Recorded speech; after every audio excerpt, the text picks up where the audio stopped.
Well, welcome back to another edition.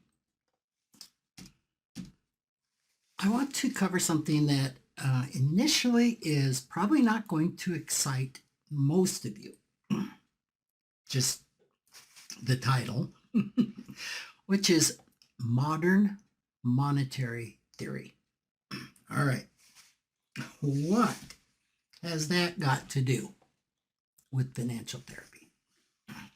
I will explain because understanding this can really help reduce anxiety with a lot of those financial parts of you that may be given to worry and concern, especially when it's in the context of what's going on in so many nations. So let me explain. And I got the idea of doing this when over Christmas, my son Davin, who's aged 21 and in his junior year to become a mechanical engineer, asked me, so Dad, what do you think about modern monetary theory now? I'll assure you that modern monetary theory is not discussed by most 21-year-old mechanical engineers. But my son, having been raised by a father who's interested in these things and has discussed various things having to do with money and its creation and how it's used, has been exposed to what this is. And the reason he was asking me, so what do you think about modern monetary theory now, is that MMT, which it's the short version of, has come under a lot of criticism recently, given the huge spending bills of 2020 and 2021. More recently, the spending bills toward the end of 2020 and in 2021, which were the Consolidated Appropriations Act, which was about $1 trillion, and the American Rescue Plan of 21, which is almost $2 trillion.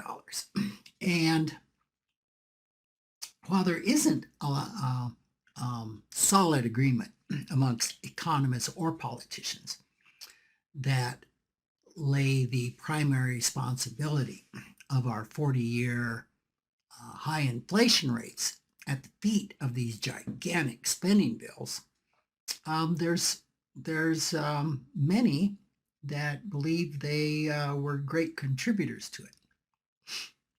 Other contributing factors to our inflation that most can agree on are supply chain issues, raw material shortages, and low unemployment.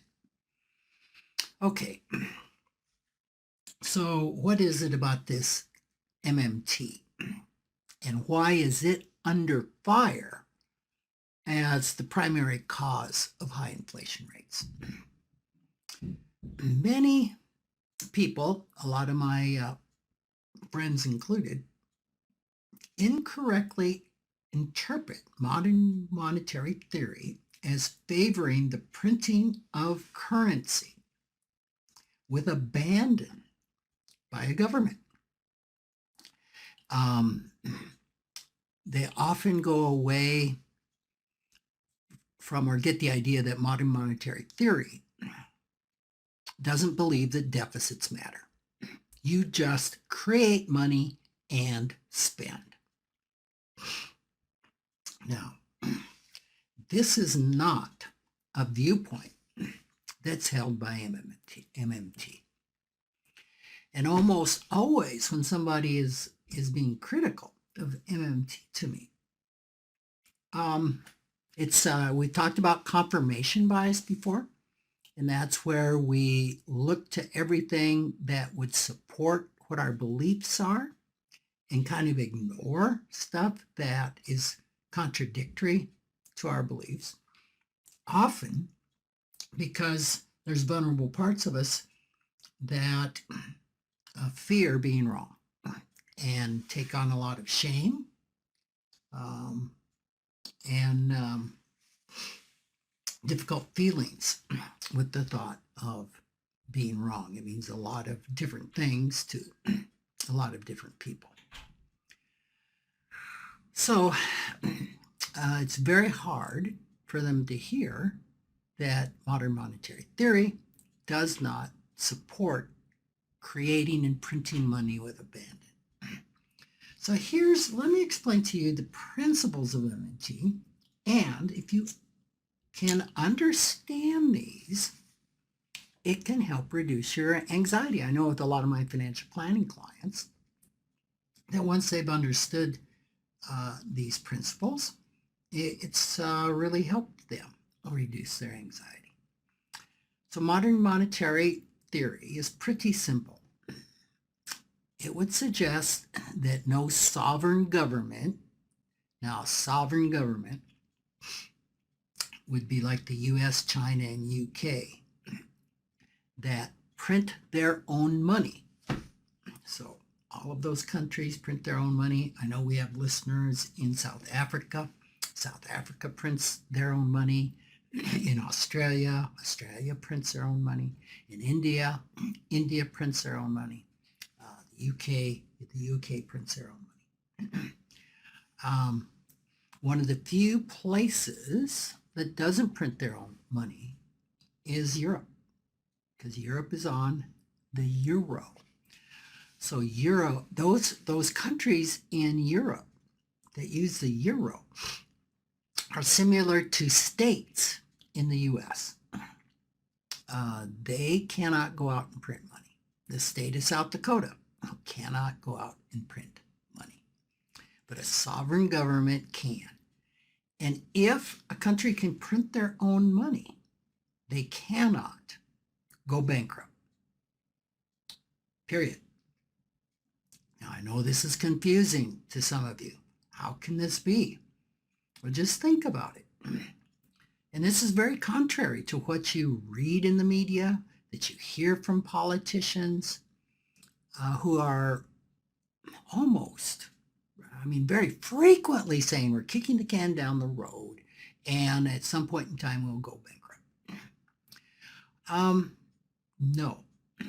If you own a printing press, if you can create money, you're not going to go bankrupt. You're going to be able to print to create all the money you ever need to meet any debt that's denominated by that currency.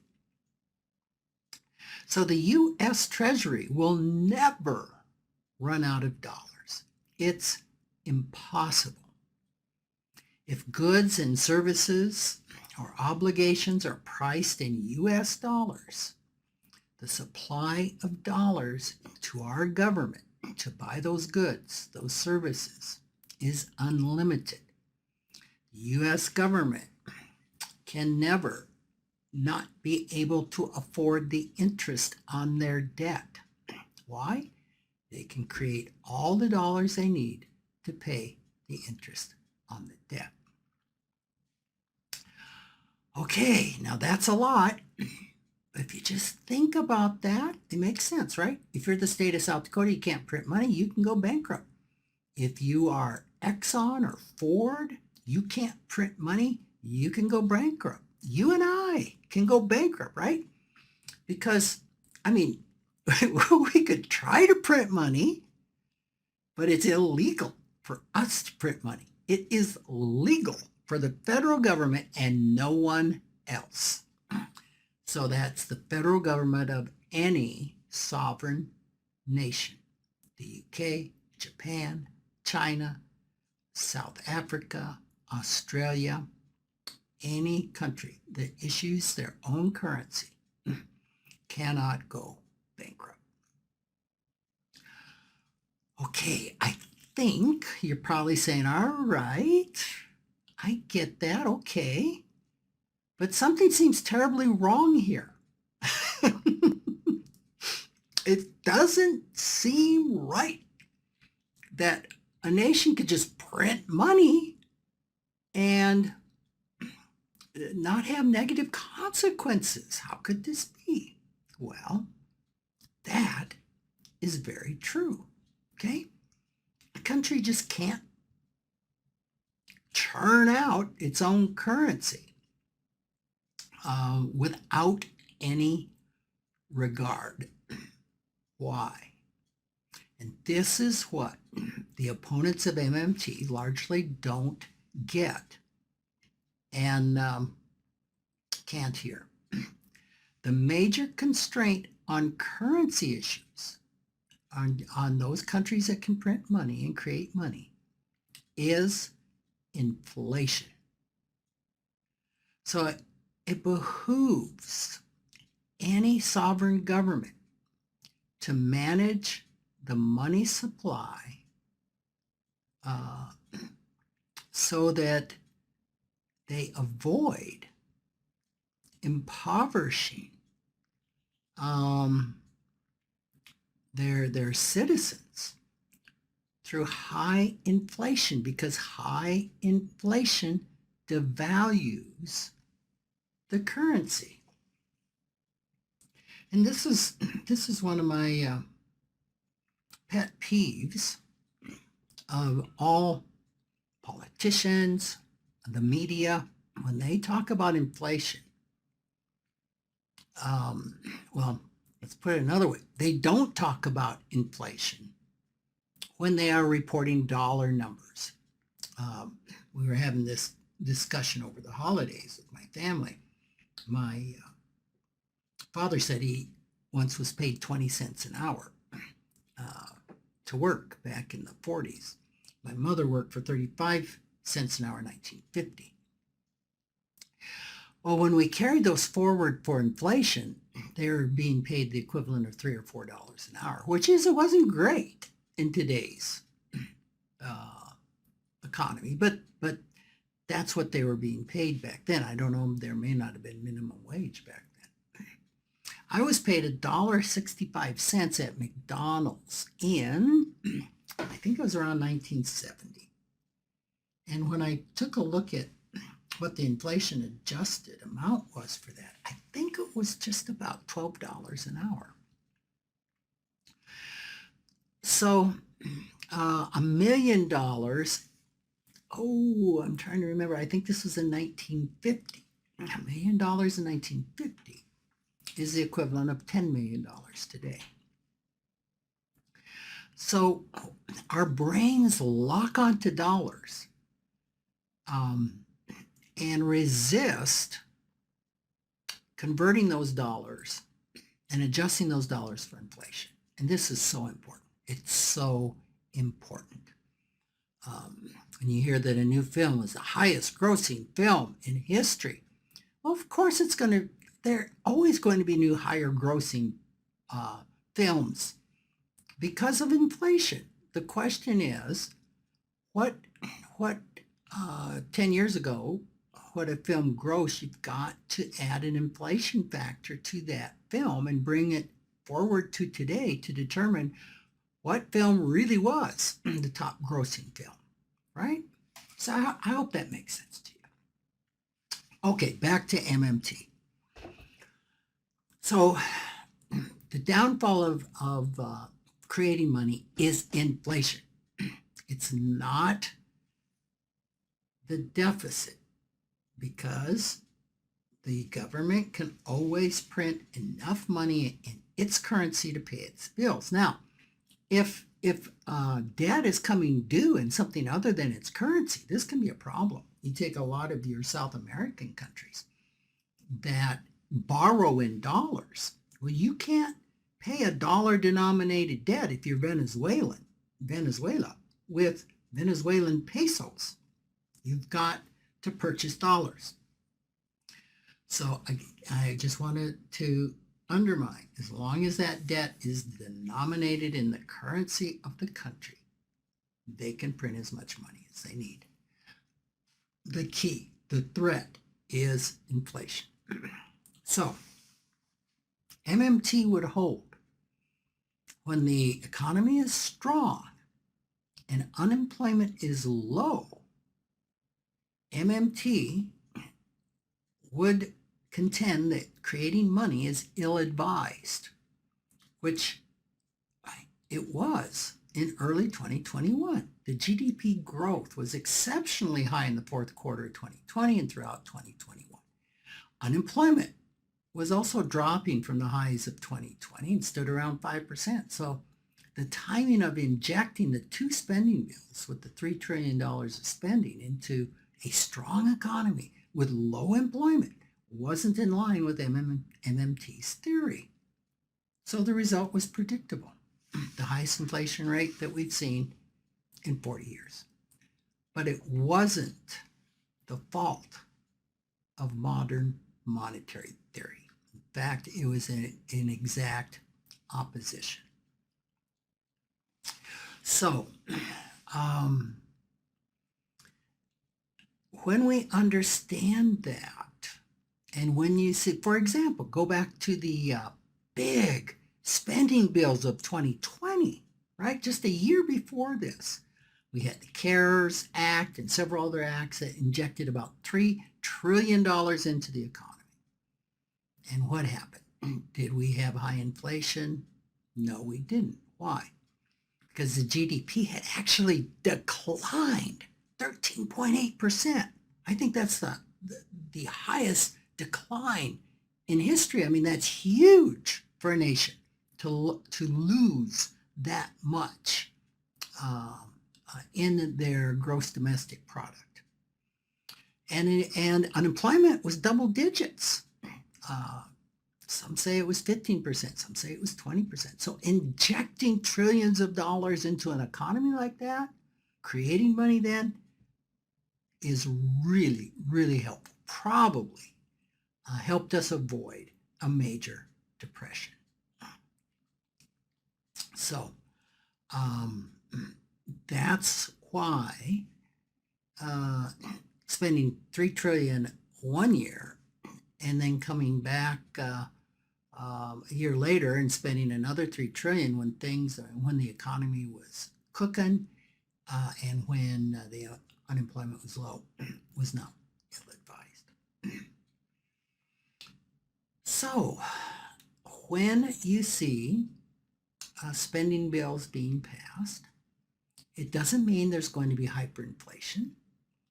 Take Japan. Between 1995 and 2020, 25 years, Japan fought deflation while creating a lot of money, a lot of spending. In fact, they were trying to get inflation to take hold, because deflation can actually be far more damaging than inflation.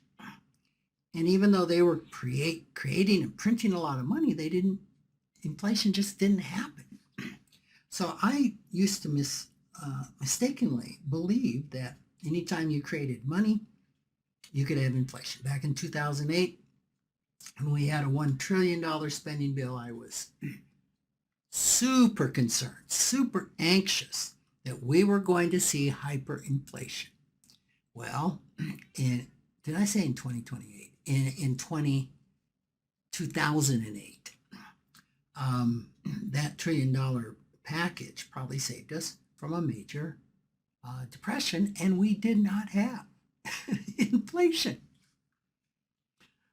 So this is the message that I want to send in an emotional context, that we can have money scripts that say printing money is inflationary. Creating money will result in hyperinflation. Creating money by governments is bad. Creating money means that we have to pay back that debt and we can go bankrupt. That is not true. Creating money does not mean any of that. And the U.S. government will always be able to pay its debts in dollars. So I'm often asked by clients, well, Rick, do you think Social Security will even be around for me? It's going to go bankrupt by 2034. Well, again, it's true. The technically the fund that has the money is going to run out of money in 2034. And that means Social Security has to rely directly on infusions from taxes or creating dollars. And we're just not given this information by politicians, by the government, mostly because they don't understand it themselves. How can that be? How can we be electing people to Congress that don't understand basic monetary theory, economics? Or heck, we elect people to Congress that are amazing liars who have fudged their resumes, much less understand the technicalities of economic policy. So it is believable, right, that this happens.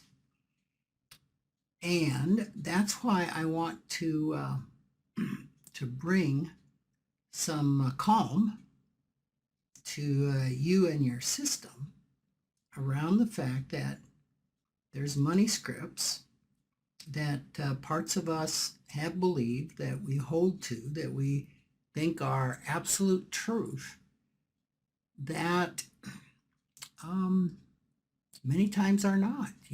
They certainly are true. If you live in Germany and you use the euro, you could go bankrupt as a nation. You've got to figure out how to pay off those euro debts, but not if you live in the United States of America or in the UK or a country that prints its own currency. So understanding this is going to put you way ahead of most of your peers, most all politicians.